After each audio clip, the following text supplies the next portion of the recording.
Hello, fellow female activists. Your wellness coach, Cathy here. And we are in our wellness playlist. We are talking about mental fitness.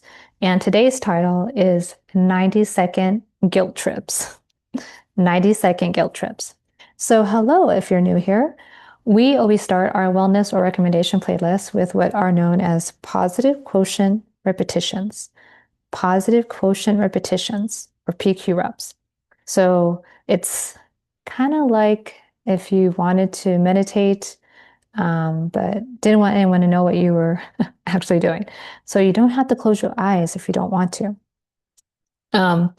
What we are going to do though is we're going to be still, okay? So you don't have to close your eyes if you don't feel safe or if it's not safe. And only if you're safe, participate, right? So I will close my eyes though. You don't have to, but you can. I do ask though, wherever position you're at, whether you're laying down, sitting, standing, I want you to always have a nice tall spine. So even if you're laying down, you can elongate your spine and then go ahead and roll your shoulders back. Okay. And I will close my eyes. What I want you to do, wherever you're at, is go ahead and notice your breath. Just notice. You're not going to change it. You're just going to notice it. And I will cue you back ever so often.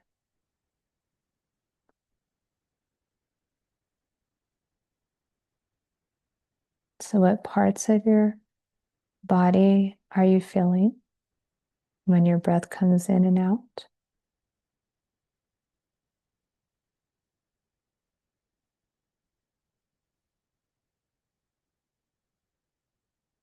Is your breath shallow?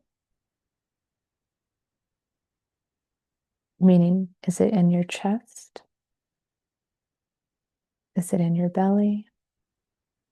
And again, no changing, no judgment, just noticing.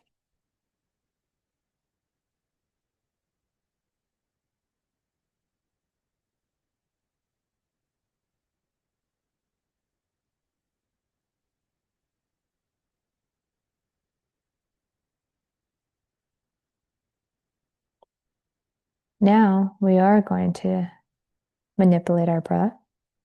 We're going to use our nose only.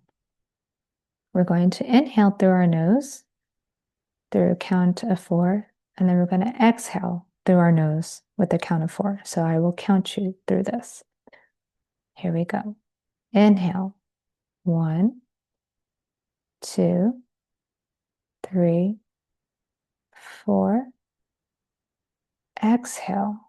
4, 3, 2, 1. Inhale. 1, 2, 3, 4. Exhale. 4, 3, 2, 1. And our finale will be, we're going to inhale twice. So you're going to take a sip in and then a second sip of a little air. And then we're going to audibly sigh very long. Okay. Here we go. Inhale once. Inhale a little more. And then sigh it out.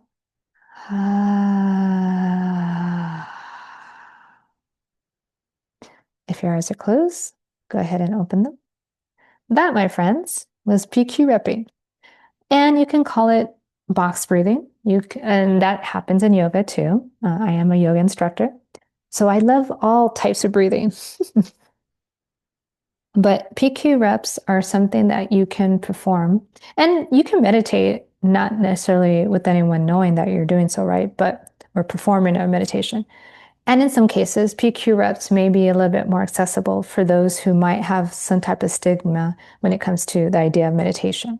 So it's just a really neat way to drop ourselves, our minds, and our bodies together, right? To make sure they're connected. Because what we're talking about today is mental fitness.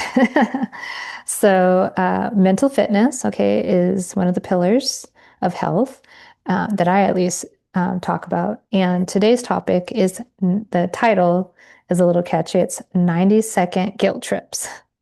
So why did I pick that? Well, in actuality, okay, if you were not aware already, our bodies, okay, or at least our nervous system, right?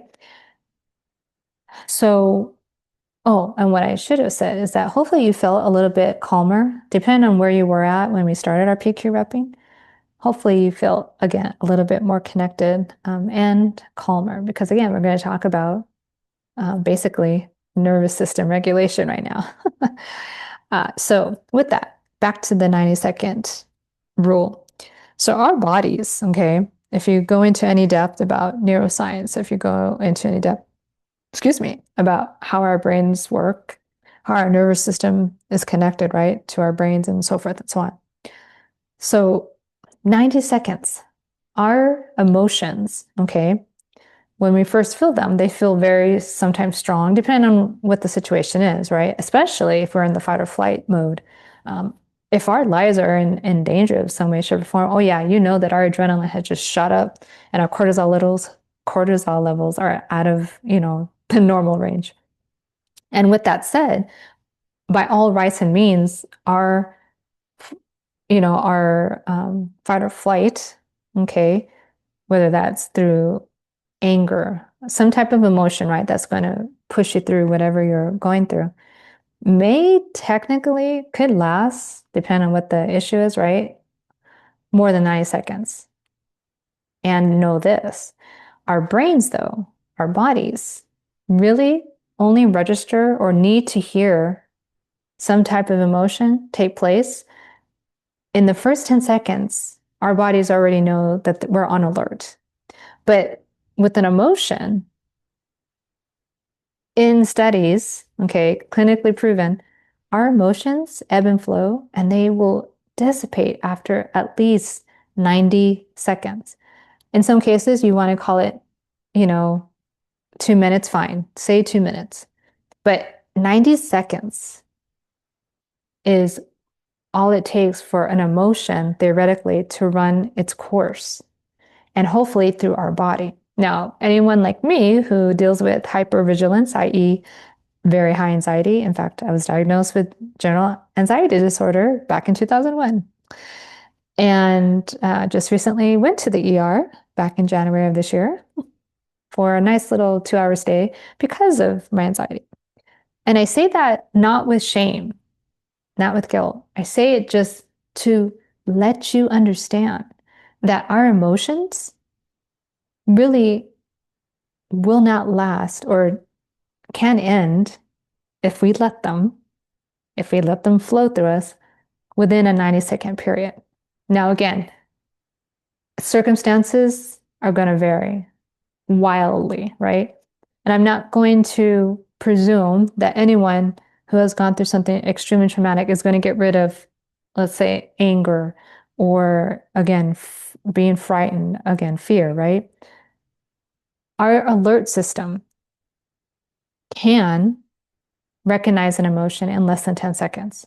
Once whatever has alerted us, or I should say, once our nervous system has been alerted, it can make the decision up here.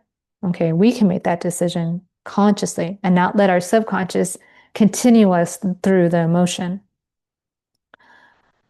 90 seconds, again, is about how long an ebb and flow of an emotion will last, theoretically, clinically. It is our decision, okay, to decide if we will continue in that emotion. Why do I bring this up? Because our nervous systems are being hijacked consistently on purpose, okay? If you are alive in 2026, okay, if you are anywhere on this planet, you know that it is in turmoil, okay? And I come from a privileged part of the world, in the fact that I live in the States. And I can at least say that from my point of view, it's been quite interesting over say 10 years now. Now, keep in mind, okay, that trauma has been always happening, okay, to females. It's always been happening to indigenous or native people, wherever they were in this world. It's been happening to enslaved people, specifically here in the States, to Black people, specifically. And so trauma is ever going, ever present, right? But now, I will say, and now, those who were not indoctrinated into that type of trauma are now feeling it. So in 2026, everyone and anyone who previously did not feel anything traumatic now feels a lot of trauma. And I don't say that loosely. I don't say that with any amount of disdain. It's the facts. So our requirement of nervous system regulation, right? Regulating our nervous system is paramount right now, no matter who you are. And to know, again, that our nervous system can alert us to some danger around us, on us, in us, within 10 seconds. Again, 90 seconds is about how long an emotion can last or should last, theoretically. And then our nervous system has a decision to make based on this, based on our subconscious.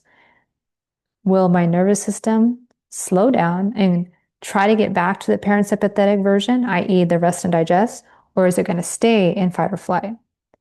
That is a choice. I know it sounds ridiculous and it almost sounds insane, but it is a choice. So 90 seconds, okay, of guilt. Why do I say that? Because right now, in what we're all experiencing here in the States, and I'm from the States, so this is where I'm coming from. We get to realize that whatever emotion you're feeling in a moment, if you sit with it, if you are willing to sit and be discomforted and be in discomfort, if you are willing to hear something that upsets you, and then instead of reacting in some way, shape, or form and just sitting with it, be in that discomfort, you will find more times than not, the longer you practice this, that 90 seconds, after that 90 seconds, you start to be a little bit less irritated. Whatever emotion you were feeling will go. Whether that is a happier feeling, whether that is what we consider positive type of emotion. No emotion is, should be labeled good or bad. We require anger, and it can be righteous anger, right? We get to realize that when something of injustice happens, we get to be angry. There is nothing wrong with an emotion. What is wrong is how we might react. Meaning, if we fly off the handle and then end up hurting another person, let's say, or, destroying something, whatever the case is, we've let that emotion hijack us. Okay. I think it's important to understand that, there's those who would say, well, we can't meet this moment, without meeting that same energy. I get that. But don't forget that authoritarianism does not survive because of civil war. It does not survive because of nonviolent pushback. So nonviolence, and now keep in mind, nonviolence does not mean that there's not going to be, property damage. It doesn't mean that there's not going to be, controversy. Nonviolence just means that instead of going head to head, right, with someone or something, you are using every means possible. And I love, and I'm going to curse here. Um, I love how Angela from Park Rose Permaculture on YouTube says the quote or the mantra that you want to keep thinking is, fuck you, make me. That's the energy that you get to match when you get hostility. Not that you're going to engage in hostility, but you get to understand that nonviolence does not mean non-disruptive. It means, oh, being creative. A perfect example of nonviolence, protesting, nonviolence, um, nonviolence, uh, I guess you could say nonviolence protesting, okay, against the regime was when Don Lemon, or I shouldn't say just Don Lemon, I'm sorry, but whomever was the creative genius behind journalists and protesters going into a church in Minnesota, okay, during church hours um, or service hours, and it was disrupted. The service was disrupted. That was brilliant. They weren't there to harm. They weren't there to dismantle the the church in any way, shape, or form physically. They were there to protest, and they did so effectively.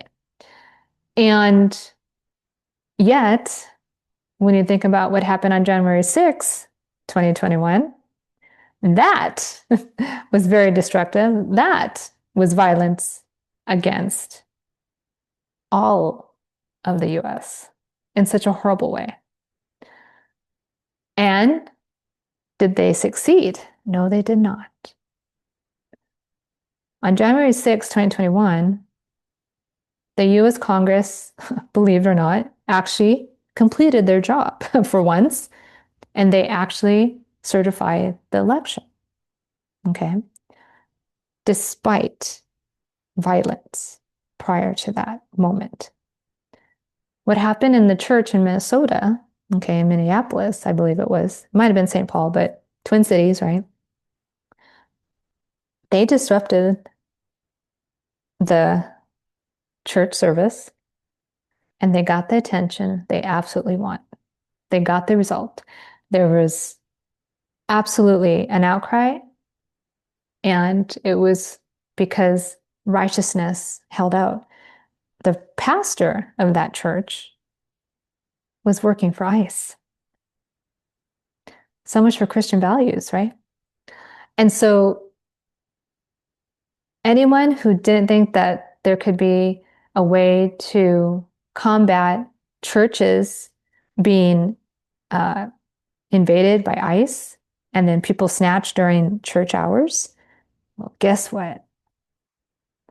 This was a wonderful way to bring to light how you could disrupt church, but yet be civil. Okay. Again, no one was hurt in that protest. Okay. So the effect had, or rather, the protesters had the effect they wanted. Okay. Why is that important?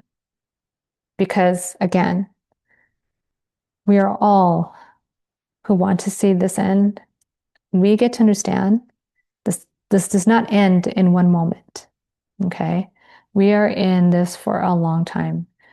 We have been sliding into fascism a lot longer than anyone wants to admit. And it happened even before 2016. It happened. It's been, this country, quite honestly, has always been fascist. It's been fascist for certain marginalized groups. Okay.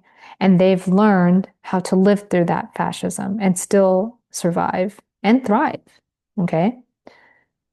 The others who didn't have that experience are now finding out, since at least I would probably say as early as, Reagan. So basically, you can actually say before that, because as soon as the Civil Rights Movement, the Civil Rights Act got passed, yeah, I would probably say that's when what used to be known as GOP easily became MAGA. And then they just went hell-bent once Reagan got elected. So this has been going on for many, many, okay, decades, and it accelerated in 2016 to the point now where we have been since 2016 sliding very vicariously into what is now competitive authoritarianism here in the United States. So, with all that said, why is it important to regulate your nervous system? 90 seconds. Keep telling yourself that 90 seconds. 90 seconds around that time, or 2 minutes if you want to go the extra 30 seconds, right? Your emotion will pass through your body if you let it within 90 seconds, 2 minutes, if you want to put it that way. And why is that important to remember? Because in that time frame, if you can stop and just let the emotion feel it out, right? Maybe you do want to punch something, maybe like that's okay. But in doing so, let the emotion move out of you, because it should move out of you within a 2-minute time frame at the most. And then you decide, how am I going to move forward? You want your nervous system to be as regulated as possible before you make any type of rational decision, because emotions don't mean rational a lot of the time, right? January 6th, 2021, that was not rational. That was completely irrational, based on Christian nationalism, based on really whacked out ideas about the ends time, which not everyone believes in, right? So a few people felt righteous enough that they were going to decide for everyone else how an election was supposed to turn out. The election was free and fair in 2020. What happened in Texas just a week ago, not fair and not clear. No. With that said, your emotions are precious. We absolutely want to be empathetic in these coming days, in these weeks, in these months. We absolutely want to have emotions, and we want to utilize them as best we can to support us. We don't want to be hijacked by our emotions, because that leads us into dark places. When we can understand, and I can help you with that, when you realize and accept that an emotion, whatever emotion it is, literally will only last intensely at the most for 2 minutes, then you get to decide, if I know that, how can I better prepare myself so that even when I do feel the emotion, I recognize it and I let it pass through me? Well, guess what? I can help you do that. I can teach you how to do that. And just understand that it's not a one and done. This goes on forever, right? I started learning mental fitness. Okay. Again, I've been through different modalities of mental health practice, but when it comes to mental fitness, I started back in 2023, and it's been a wonderful journey. And yes, I did end up in the ER this past January, but guess what? My ability to recoup has multiplied so quickly. Whereas in 2012, when I had a doozy of a anxiety episode, I was laid out for 2 days. I didn't go to work. I was literally spent. My energy was gone. But I came back in 2023 after a doozy of a episode within 24 hours. And then the same previously, okay, in 2021. Again, knowing how this all works. Now, again, in 2021, I hadn't already had training in mental fitness, but I had enough previous experience, right, that I knew how to handle what was happening. But in 2023, when I learned PQ, all right, using mental fitness the way I know now, I literally, in 2023, bounced back within hours after what was a doozy, a really scary one, and it could have been really, really bad, because I was driving and I shouldn't have been. But I had my Thea at the time, who I was a caretaker for, And I should not have driven. I should have known better, and I did, but I made it to our destination. But afterwards, I was literally crawling into the house outside of the vehicle and had to call my sisters. But because of the PQs, because I knew how to, again, work with those emotions, yes, I had to take time away, but I was ready and able within less than 24 hours. Okay. That is the type of energy we want. We want to be able to bounce back and realize we don't even have to go that far. All right. We can literally stop it where it should stop after those 2 minutes and then move on. So I know that this sounds unbelievable and too good to be true, but it is possible. And I know that it's something that can help you. And I want us to go through this incredibly intense time, knowing that nothing is determined. We get to determine how we're going to end up. Okay. This is a long game. This is a marathon. This isn't going to end tomorrow. It's not going to end in 2026. It's not going to end in 2028. But however long we're each here, we get to understand that we have the ability to regulate our nervous system in such a way that we can experience joy. We can experience all these different emotions and not let it take us to places that we don't want to go. So with that, I appreciate you, and we'll see you again in the next video. Take care and take charge.